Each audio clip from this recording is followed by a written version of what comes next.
வாங்க. நான் வந்துட்டு சொல்லிட்டு வந்தேங்கன்னா ஹரின்னு கூப்பிடும்போது தான் நீ வரணும்னு சொல்லிட்டு வந்தேன். அன்றைக்கி சிரிப்பு வரும் தங்கத்துக்கு. அவனுக்கு இப்போ சாப்பிட்றதுக்கு இட்லி எடுத்து வச்சுருக்கேன். காலையில் வச்ச இட்லிங்க இது.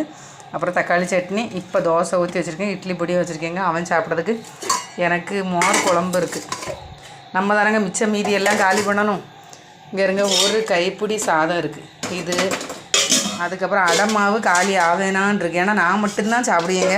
நம்மளுக்கு 2 தோசைக்கு மேலே சாப்பிட முடியாது. அதனால் அடை தோசை மாவும் இருக்குது.